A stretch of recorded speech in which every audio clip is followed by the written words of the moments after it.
信是谁写的？你又是谁？晋兰亭，没听说过。翰林院庶吉是这么多，世子没听说过也很正常。就不知道到底是谁的人。张巨鹿，还是别人？不好判断，不过这手段倒是阴险。这个晋兰亭回头得好好查查。你刚才做的不错，但还是有破绽。他说他受京城指派时，你不应该这么轻易缓和下来。楚人恨徐骁，更恨黎阳皇室。他说他夫人跟皇室贵妃同族，你态度要更强硬，才符合扮演的身份。我哪有世子这么深的心思呀？你们到底是什么人？我是徐凤年，刚听说你要杀我，这倒没什么。但想借卢家害死我姐，这就到我底线了。待我刀兵者，还以刀兵。琉璃亭是你自己选择，给你带来的终局。来人呐！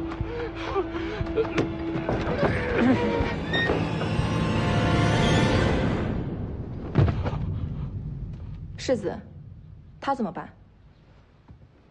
他打过我姐一巴掌，我姐也还了他一巴掌。这事儿，就算跟他没关系了。就这么放了？要不杀了吧，顺手的事儿。做人做事儿，还是要有点底线。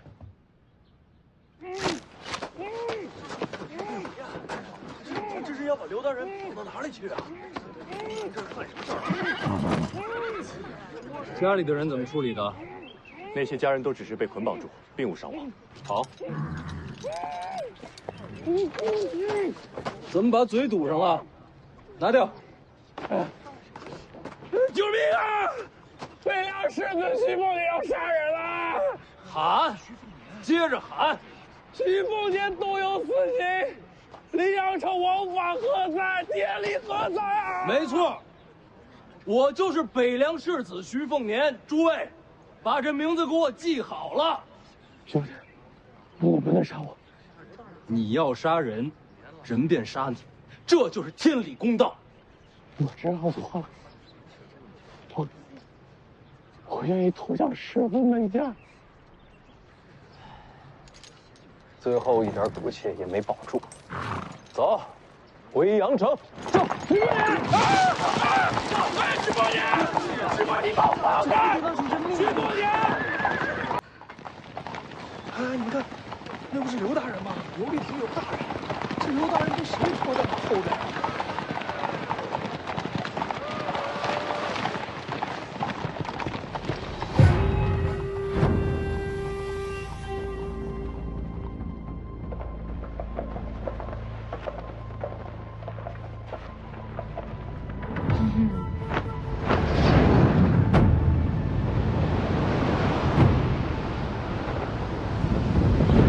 世子，小心！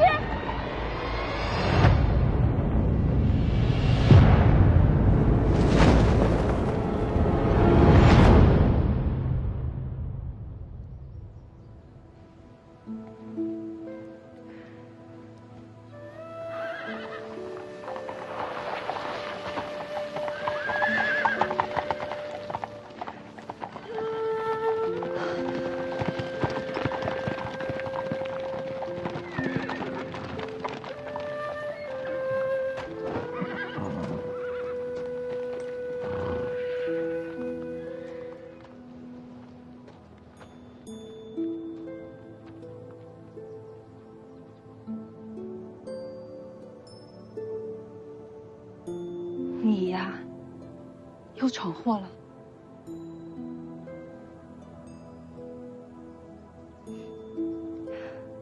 你好像瘦了。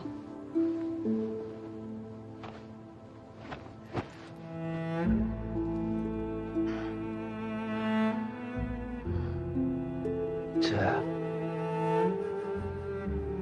我们回家好不好？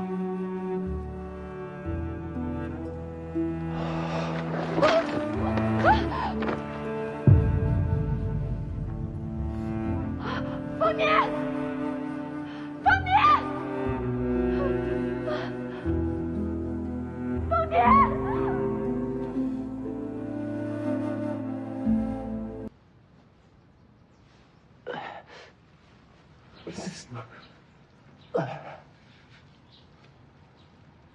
小心点。怎么样？伤口复原的还不错，只受了点皮外伤。要是再偏一点，恐怕连命都没了。这小子，姐，你放心，祸害1000年，我可没那么容易死。你还说呢？知道有刺客，为何不小心防备？我这不着急帮你出气吗？刘丽婷死了，他想害你，罪有应得。你知不知道他那发起想高官抓你？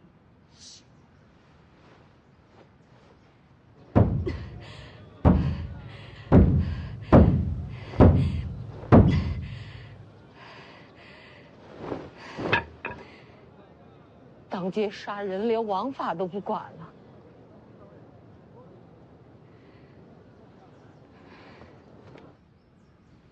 府衙不肯接状子，对外说是衙里官吏受了风寒。难道是怕了我世子身份？这是江南，怕你北凉世子做什么？要说啊，你闯了这么大的祸，卢家早该把你赶出府去了，才不想为你接下这么大麻烦呢。那怎么就改主意了？要说呢，祸福相依，这伤啊也算来得及时。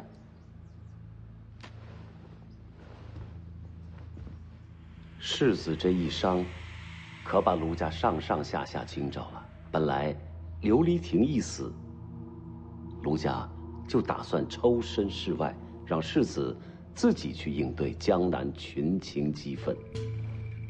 可偏偏这时候，刺客就伤了他。哎，还是怕北凉，啊？是啊，世子闹得再大，卢家都敢翻脸训斥，毕竟是有姻亲。可刺客这一闹，这事儿就麻烦了。卢家就得小心护着世子，可不能让您觉着是他们下的杀手。哎，都是亲家，没必要那么小心翼翼的。亲家，卢道林是礼部尚书，人就在京城。上柱国来了这么多天，他来瞧过您一眼吗？大家都忙，没必要强求。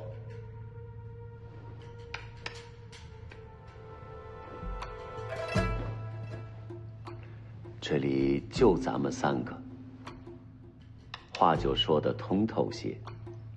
北凉和卢家是有姻亲，可卢家也不会把自个儿绑在北凉船上。要我说，世子到了阳城，卢家是要给个下马威，让圣上安心的。可刺客这一动手，反而要护着世子，这是好事，也是坏事。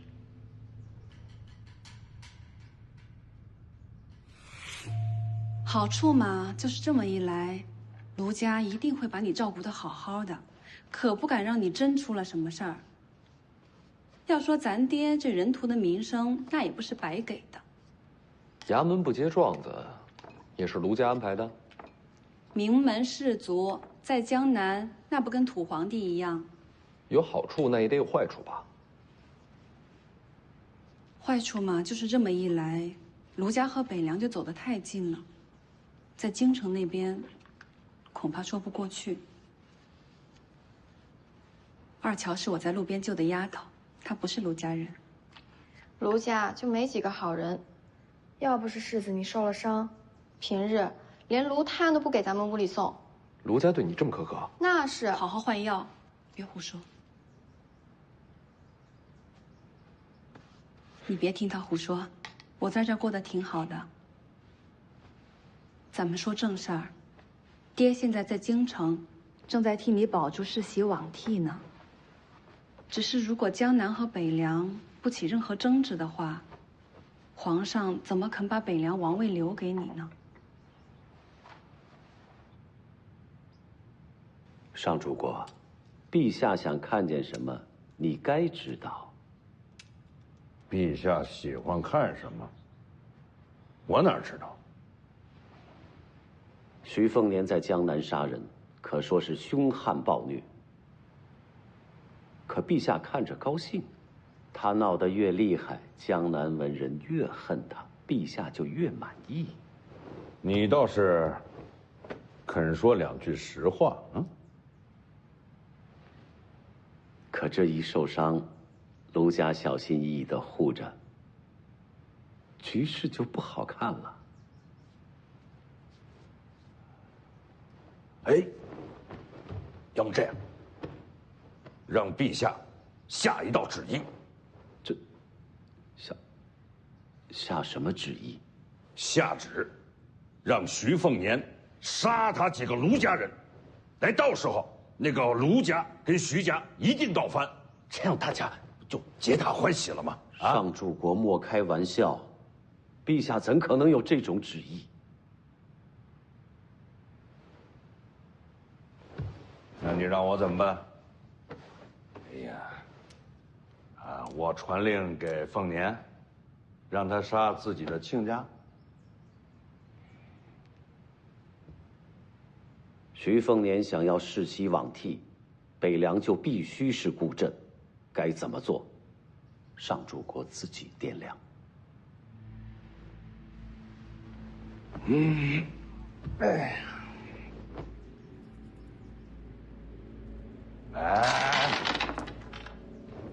这棋没法下去，重新来过。言尽于此，告辞。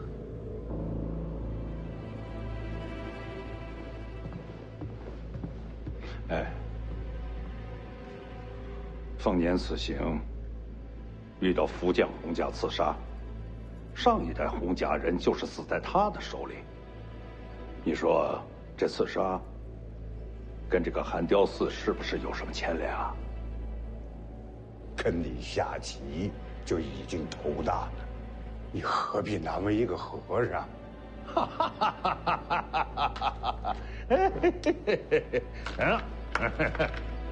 上主公，不过寒雕寺说的也没错，卢家和北凉不闹翻，你要的世袭罔替就守不住，你就没备个后手？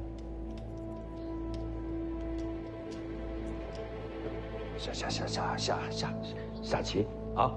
儿孙自有儿孙福，这次就看这小子运气了。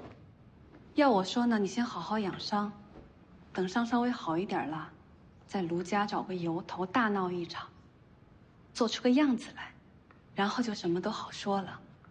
徐骁让我来江南，就是想让我和卢家闹翻，但是我没打算听他的。为什么？因为你在卢家。徐骁谋划良久，运筹帷幄，明棋暗棋，可谓把一切变化都算透。但他唯独没想过你的处境。别瞎说。我跟卢家闹翻很容易，他们又不能杀我，大不了我拍拍屁股走人。但你怎么办？你要留在卢家，他们会怎么对你？他们对我挺好的。哪儿好了？除了卢七爷，就没一个好人。你去换盆热水进来。哦。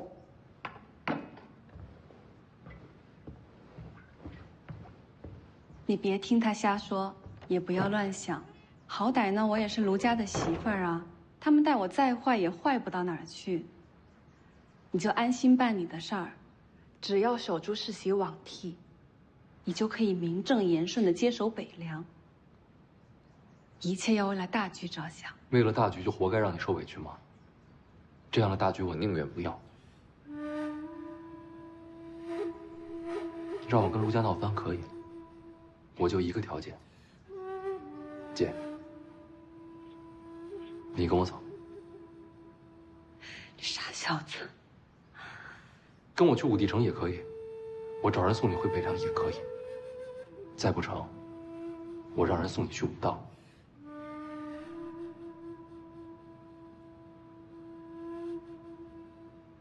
我哪儿也不去。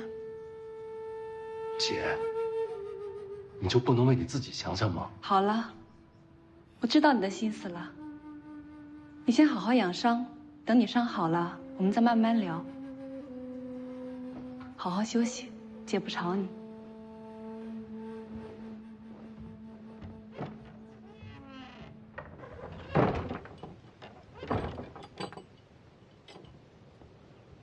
小姐，嘘。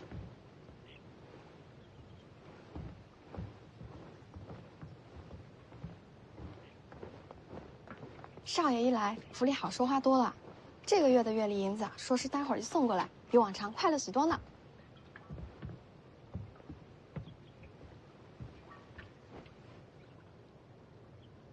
你坐。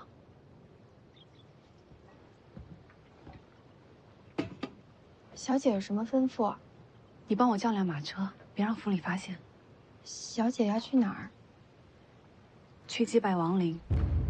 你要去刘家？嘘，小声一些。不能去啊，小姐！你这一去，所有人都会以为你真和琉璃亭有私情的。没事，按我说的办。小姐，你不能这么委屈自己。凤年不忍心做的事，只能我来做。去吧。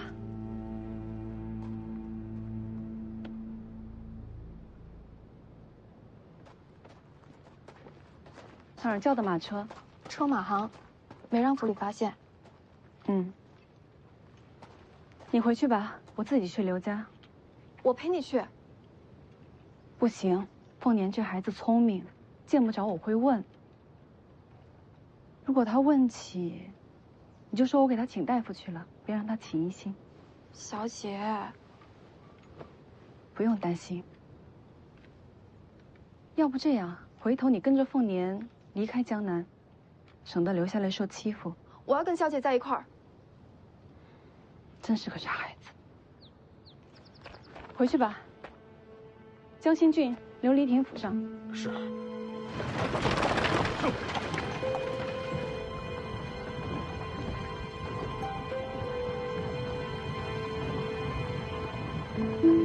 徐凤年受伤了，又没死。你听我说，我想来想去，总觉得徐骁让咱们俩一路同行，怕是不怀好意。万一真要有什么阴谋诡计，就得靠徐凤年了。靠他？未雨绸缪，受伤了看望一下也不费事。哎呀，走了走了。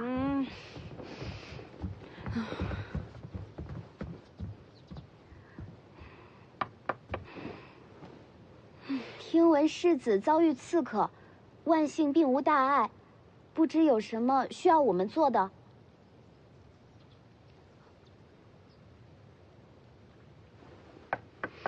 世子，怕是睡了。哎。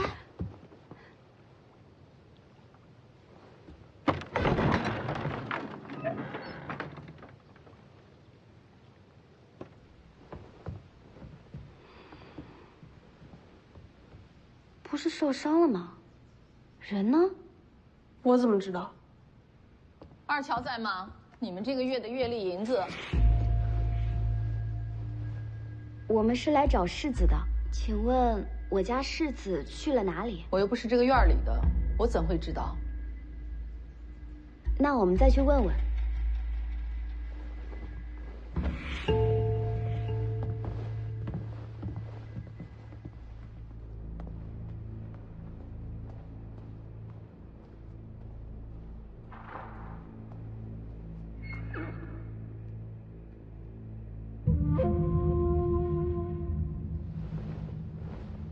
见过宰府。徐骁什么反应？说了半天，没句准话。听说儿子遇刺，也没反应吗？面不改色。哼，什么人土？分明是人精。徐骁费这么多事，就为了世袭罔替，绝不会就此收手。要我看，徐家必定会和卢家闹翻，到时候陛下恐怕真会将世袭罔替保留不变。北凉不能再姓徐，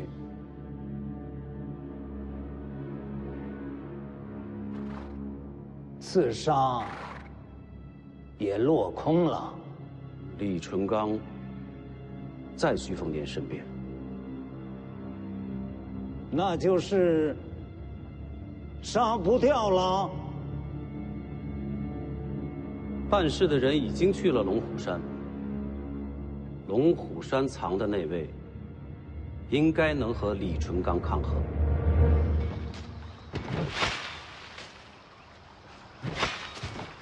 无底潭边钓鱼人，我怎么不知道这个山下有个无底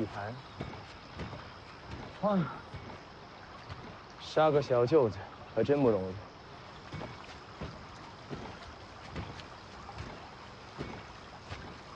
龙虎山藏了高手，这种江湖事，宰府何必劳神？总之，请宰府放心，一定不会让徐凤年活着回北凉。你明知陛下不愿杀徐凤年，为何帮我？绥靖之策，后患无穷。是这道理。杀徐凤年，北凉必反。然而，当断则断，乱一时好过乱一世。有我在，定能平定风波。宰府真是国之干臣，可要说你是一心为国，我也不会信。我不管你杀徐凤年求的是什么，但我先提个醒：若有伤国体，我不会放过。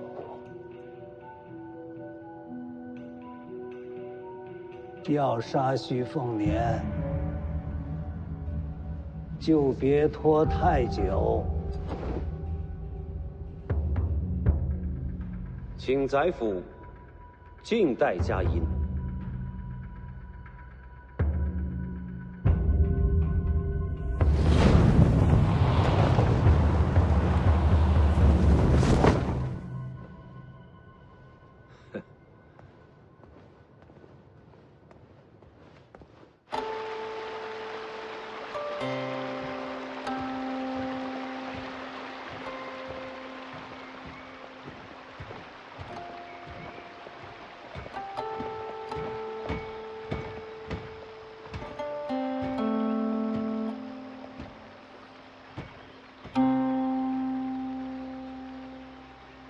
还真有钓鱼人。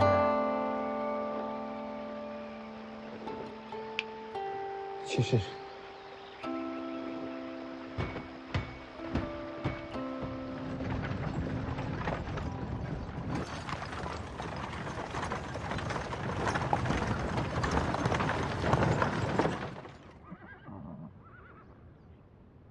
去江心郡不会这么快，为何停车？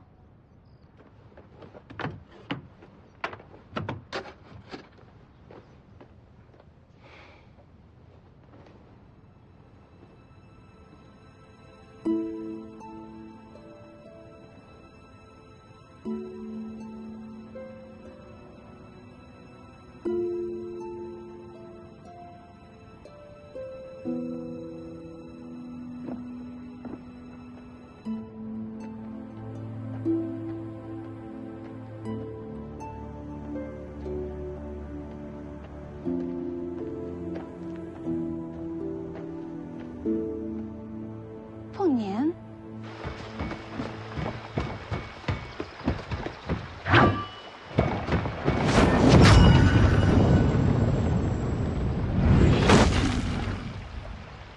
这也可以。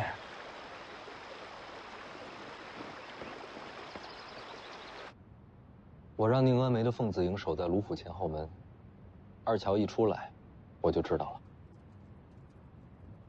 你伤还没有好，不该自己出门啊。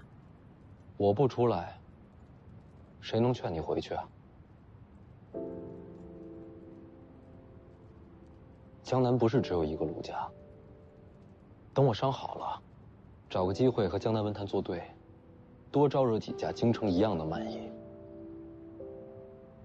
姐，我闯祸的本事，你总该相信吧？当然相信。那你答应了，别再委屈自己。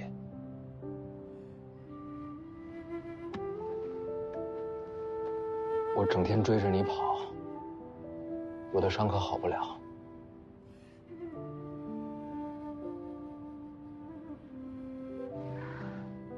行，我答应你，不让你担心。这就说定了。给我点时间，等我伤好了，闹得个天翻地覆。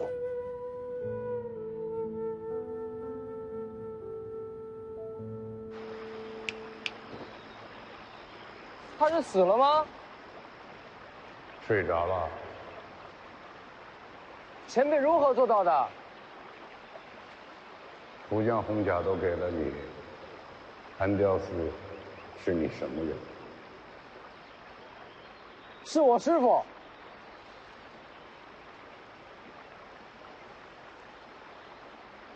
你就是那个私生的皇子？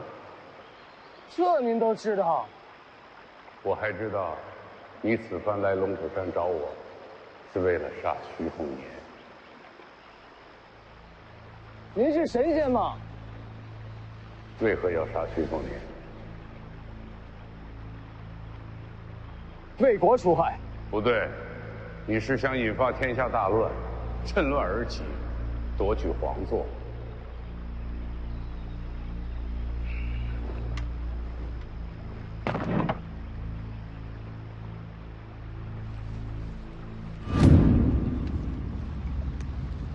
这是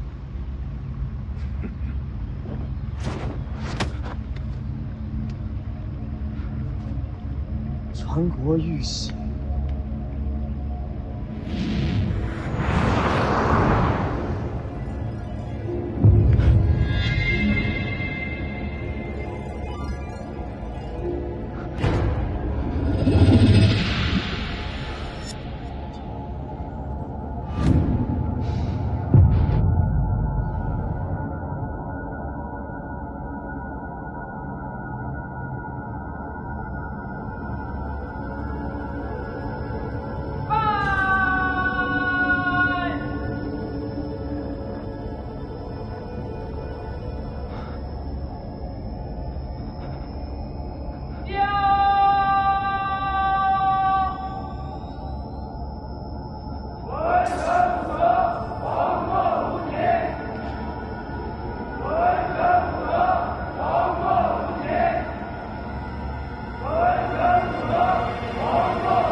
掉了。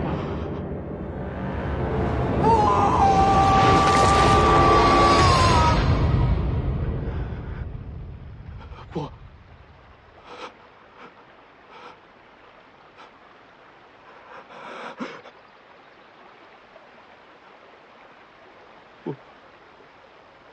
我怎么了？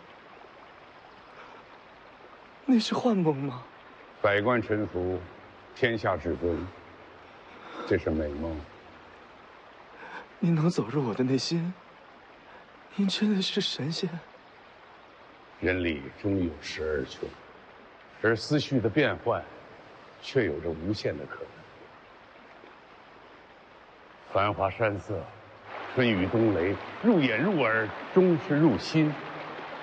喜怒哀乐，爱恨冤仇，皆自心起。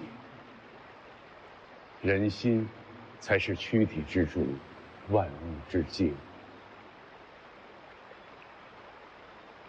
我的功法，就是围绕着心智而生。刚才我用这喜印乱了你的心神，随即引你入梦。你在梦中看到的一切，都是你心底无限期盼的景象。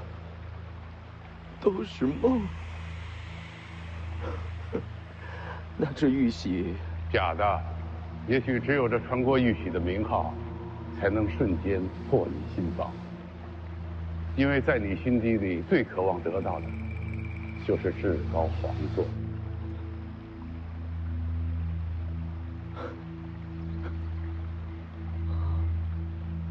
这种功法，岂不是和天神一般？没那么容易。我要先了解你的过去，猜测你的心思，然后还要找到一个能够乱你心神的契机，才能引你入梦。您了解我？我早就知道你。我听师父说，您也是皇族。我不会出山。北凉拥兵自重，未来一定是黎阳朝的心腹大患。杀了徐凤年，才能消除隐患。没钓到鱼，我出不了山。钓鱼？钓什么鱼？我帮您钓。好啊，那你就先试试，把那钓竿拔出。啊？这水潭有多深啊？韩雕寺没说这是无底潭吗？无底？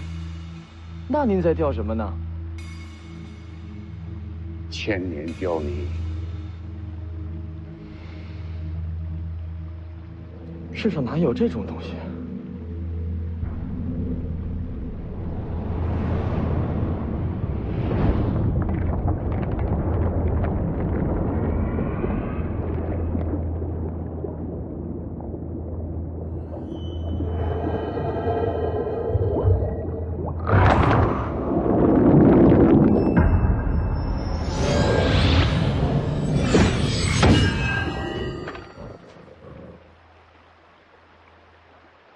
您说测人心思、乱人心神才能让人入梦，怎么对他就这么容易？韩雕寺把这些人塞进红甲时，已经抹去了他们的心智，自然容易。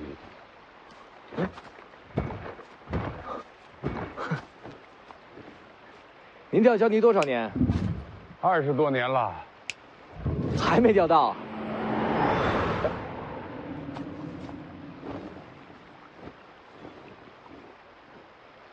按辈分，我该如何称呼您？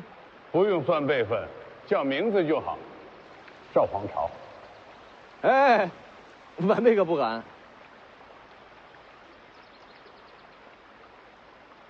叫先生吧，总归还是得尊敬些。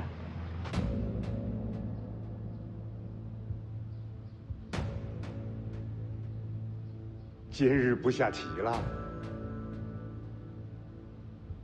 这几日下棋，一直等你开口。既然你不肯说，那我就直接问了。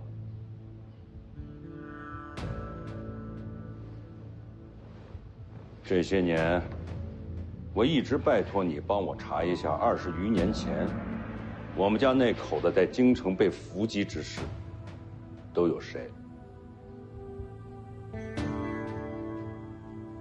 实在是难查呀。是难查，可每次咱们一碰面，你第一句话就会跟我说未有进展。这次来京城，咱俩碰面，杨太岁，你对此事只字不提，刻意回避。查到什么了？具体名单无从入手。不过，倒是有一个消息：当年王妃遇俘，有一个人在京城。谁？只是在京城啊，未必参与动手。你说，我来查。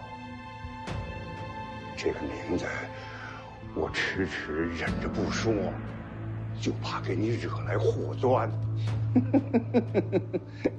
我会怕吗？说说看。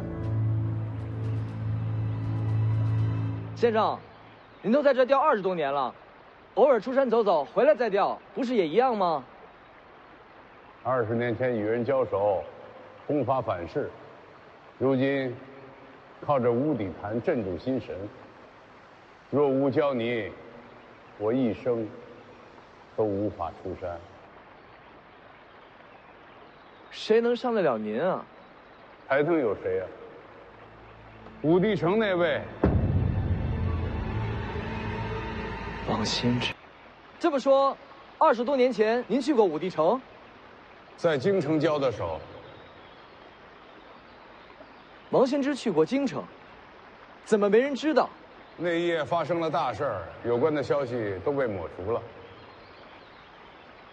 20多年前，京城发生过什么大事？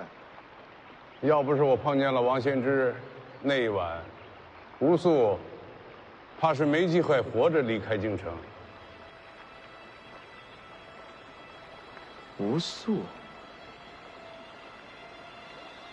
吴素，北凉王妃。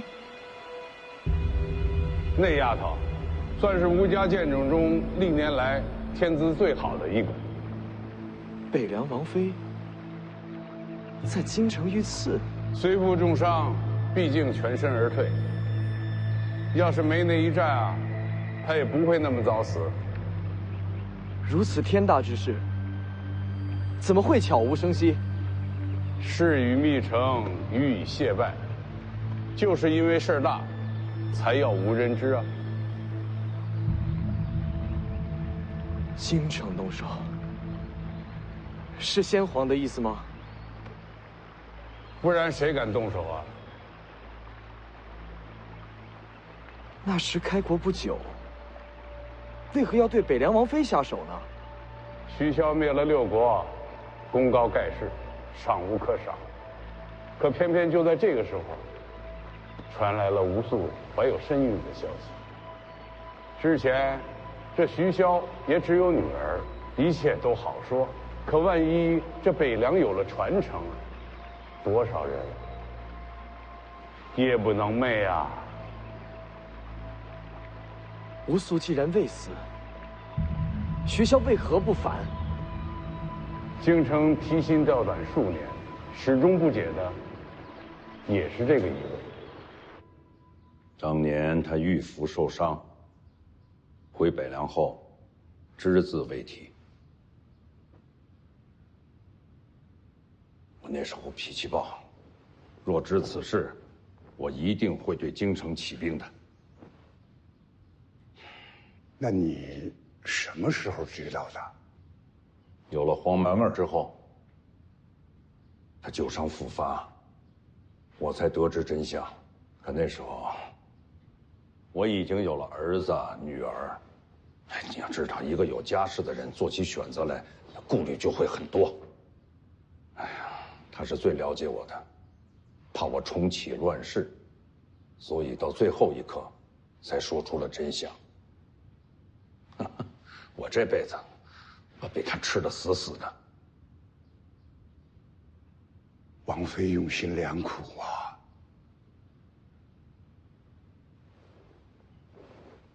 我是答应过他不为此事起兵，但我没说不报仇啊。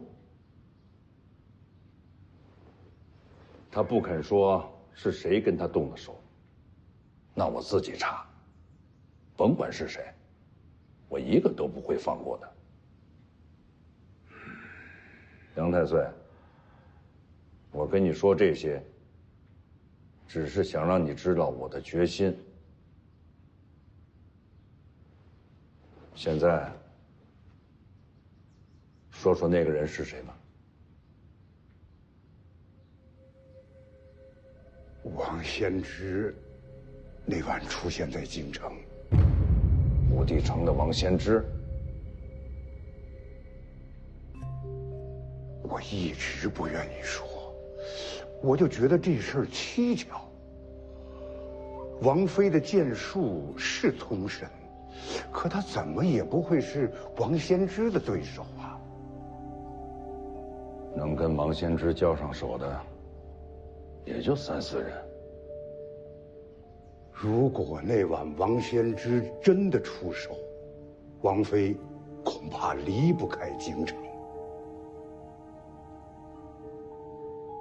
还有一点，我才得到的消息，世子刚决定要去武帝城，我这边就知道了王先知那晚出现了，这未免太巧了吧？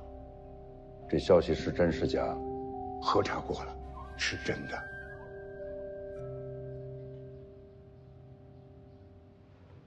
给消息的人啊，就盼着我冲去武帝城，最好死在王先知的手里，这样大家就皆大欢喜了。你明白这点就好。你有飞去江南的信鸽吗？借来用用。哎，凤年终归要去武帝城，让他亲口去问。哎呀，这王先知喜怒不定，世子行事马虎，我怕害了世子。你不明白，这样的消息要不告诉他，他会恨死我的。在凤年的心里，他娘的死是过不去的一道关。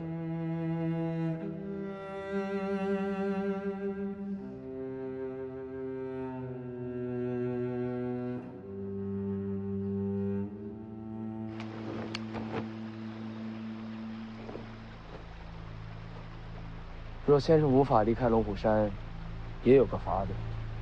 徐凤年一行应该会路过龙虎山看他的弟弟徐龙相，到时我设法把他引到此处，请先生动手。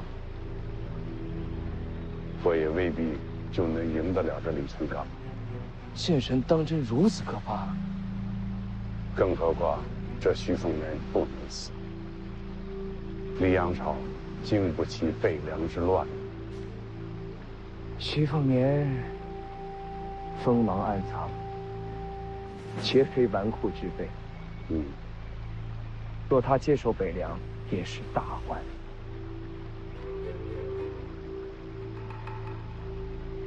不杀他，但可以毁了他。先生何意？你看，那儿有一块石头，翻开。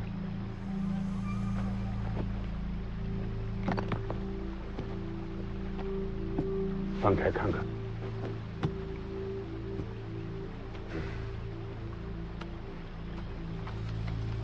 无所生平记事，这有什么用？要想让人被我的功法所控制，最重要的就是乱其心神。你刚才被这传国玉玺所震慑，才会这么快的入梦。因为在你心里，最重要就是皇权。而徐凤年呢，他的生平所事我也都看过，从细节中不难发现，吴素在他心中弥足珍贵。所以这本册子最容易使徐凤年心神紊乱。光有文字还不够，在某些纸页上还有别样的图形花纹。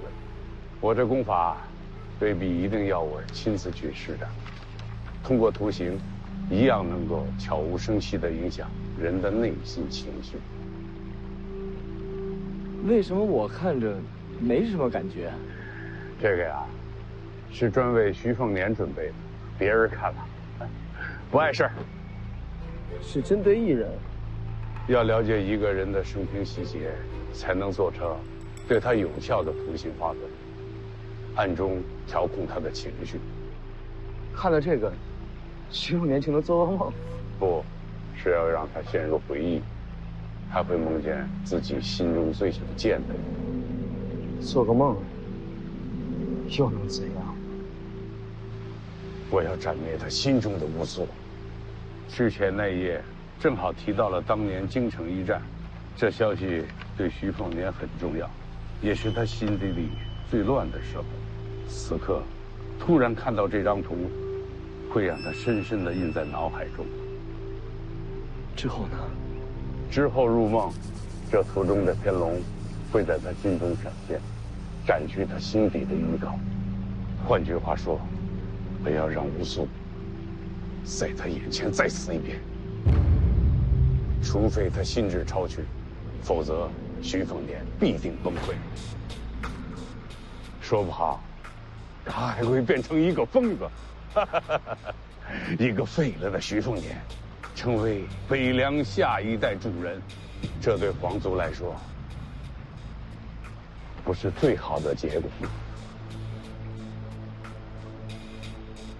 如果他的心智超群，这种人世上万中无一。徐凤年，他没这资格。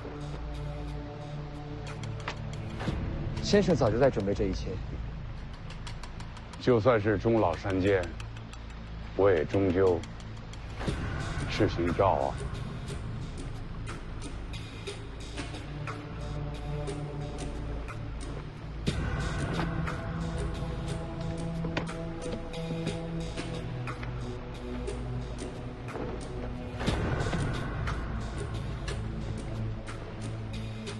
我这就出山，把这份大礼送到徐凤年手上。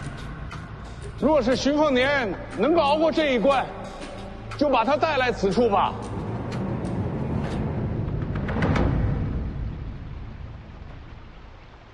小姐喝药。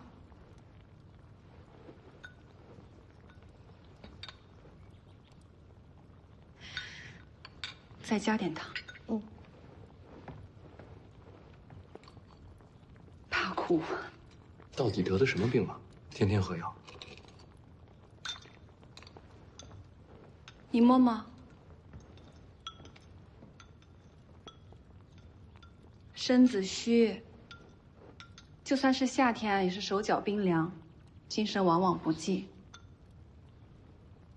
得找个好大夫瞧瞧啊。没用的，都看过了。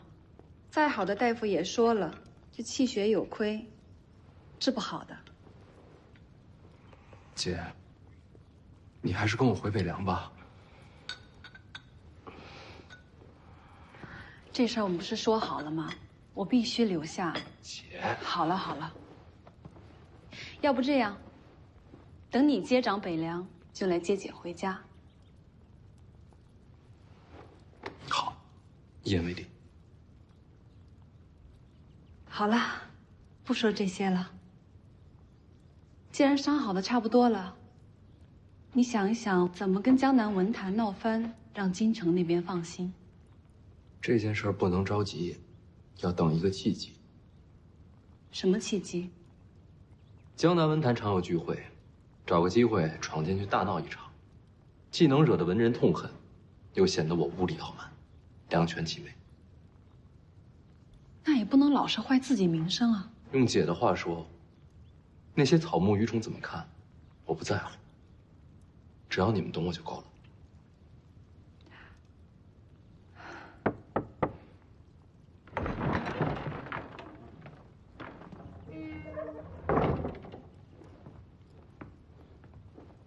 大小姐，魏爷爷，人又来了，在哪儿？门外悄悄守着，应该是等世子出现，要不赶他走。姐，我去看一眼。好。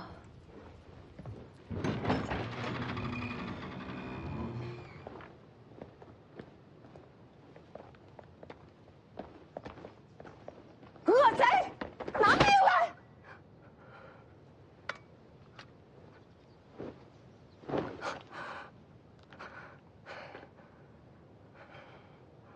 想杀我，我杀琉璃亭是他咎由自取，我不后悔。但是你恨我也是理所应当，我能理解。北凉权势欺天，你当街杀人，江南府衙居然没人敢接手这个案子。我不得已，一国法治要以贵贱分人，我很失望。呸！你的事儿，我已经送信去了京城，用不了几日，你的报应就会到的。宫里那位跟你同族的娘娘是吧？我刚得到消息，那位娘娘已经入了冷宫。你胡说！这种事儿怎么骗人？我消息比你快，不出几日，你也会听到传闻。怎么会这样？很简单，因为皇室不想为了你们跟北凉闹翻。这件事我同样感到遗憾。琉璃亭明明有招死之道，我还等着公堂对质，还我姐姐清白名声。没想到一条人命，就这么给压下去了。黎阳所为，令人心寒。你尽管得意吧，终有一日你会恶贯满盈。不是得意，不是讽刺，我说的都是真心话。杀琉璃亭，我也不认为是为恶。这一切都是他暗中策划，想借礼教手段害我姐姐性命。太胡言！我话已至此，不会再多说。以后别再来了。你不可能杀得了我。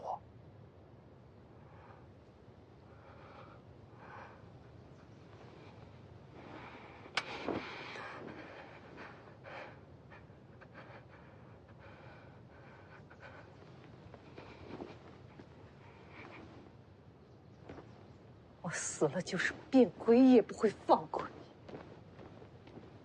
他也是被琉璃亭所蒙骗，不该因此丢掉性命。就怕从此以后，他一心想杀你。有仇恨，才有活下去的念想。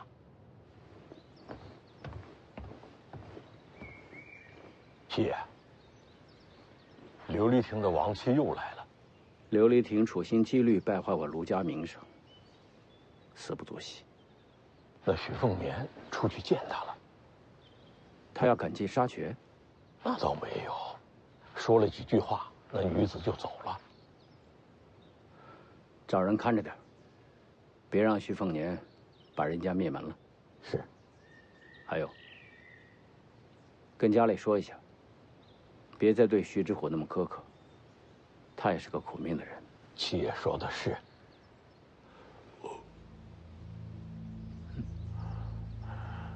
有话你就说呀。后院有人看见徐凤年带来了2个女子，他说其中一个女的好像是西楚人。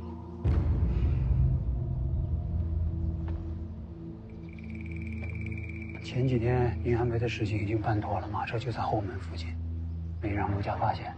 要不去看看？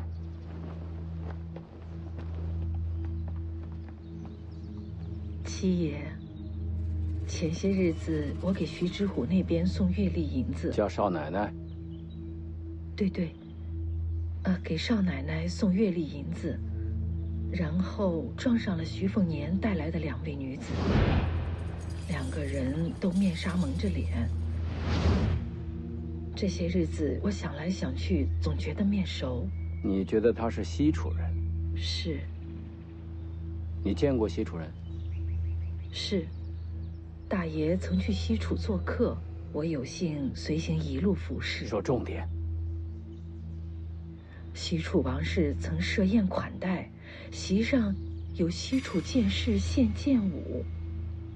徐凤年身边的那个女子，瞧长相和气质都跟那个西楚剑士极像。你凭长相就觉得他是西楚人？当时我在廊下观舞，混在下人里的还有一个楚国的小女孩，也一直在看着殿内。我记得清楚，那个小女孩就抱着一只小白猫。如今徐凤年身边的女子，也抱着一只白猫，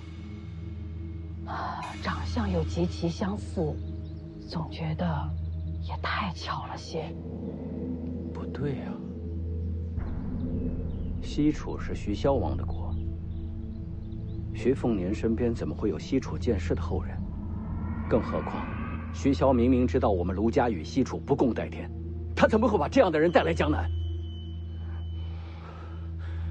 走，带我去看看那两个女子的住处。那两个女子明明就是住在这里的，行李都没了，去问一下。是。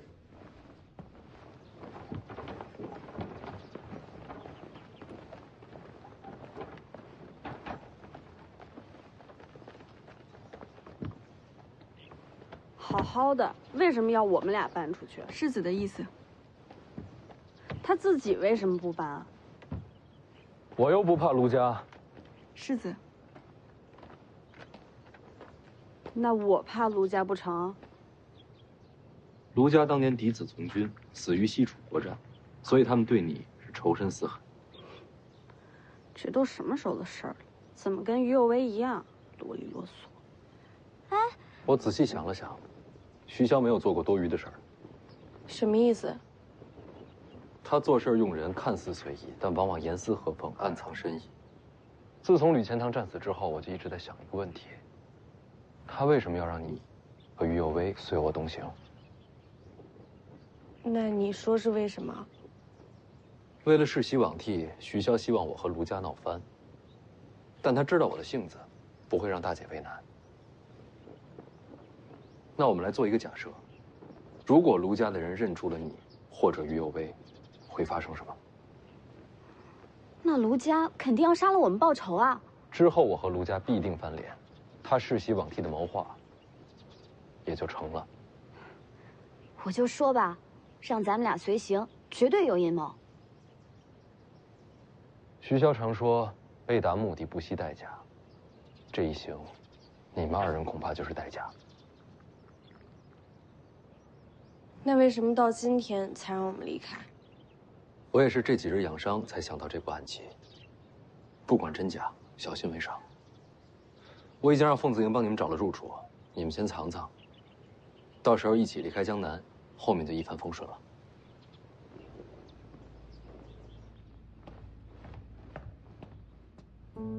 七爷，问过了，人才搬走。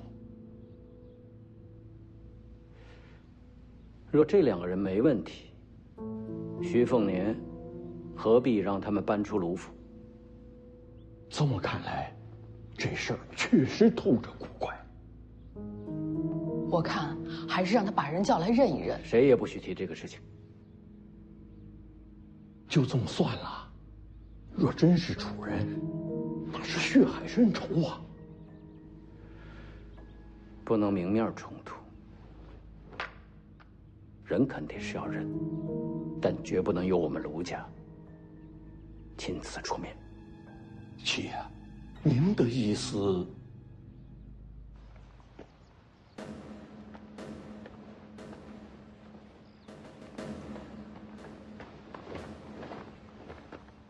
有个局需要你帮手。你们卢家和北凉是一丘之貉，怎么，杀人还不够啊？如果说这个局是专门为徐凤年而设的呢？不可能，你们是儿女亲家。是，我们是儿女亲家。我对徐之虎也一直心存善意，但是他们如果触碰我卢家的底线，就不一样了。你丈夫死了，我也有兄长身亡，很多事情，过去再多年，也不算是过去了。什么局？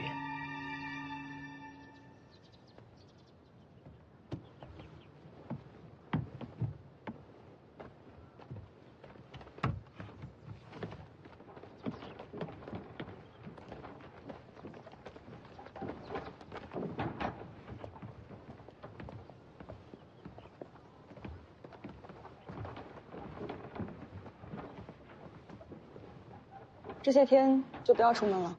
真要找，总能找到。卢家人为什么要找你们？2个丫鬟而已。如果真是徐骁要把我交给卢家，搬哪儿都一样。世子会保你们的。那你呢？若徐骁下令，你听谁的？楚国余孽，不能确认，要找到他们，细细的问。那寻我做什么？在阳城还有你们卢家找不到的人。兴师动众，肯定能找到。要是闹大了，怎么收场啊？你们怕北凉？35万大军，谁不忌惮？不确定那2个丫鬟的身份，绝不能撕破脸。要我帮你们找人？不用。那要我做什么？办一场清谈变难，邀遍江南学子，唯独要避开我卢家。地点？报国寺。时间嘛，就定在5日之后吧。你要去哪儿？继续东行。这一行还要去龙虎山看黄马儿，去圣阴学宫看二姐。可你这还有伤啊。早就好了，再换个2次药，有个4、5日就可以动身了。姐要是舍不得，就跟我一起走。嫁出来了就回不去了，等你接掌北凉，就来接姐回家，这不是咱说好的吗？那你等我。嗯。你千万要记得，在离开之前大闹江南，京城那边才会给你世袭罔替。放心，已经去城里打听这几日是否有文坛聚会。另外还有江宁那边，你可要小心，不能让卢家知道他的身份。不会让江宁再进卢家。西楚亡了，不然江宁这公主身份倒也配得上你。这是说哪儿去了？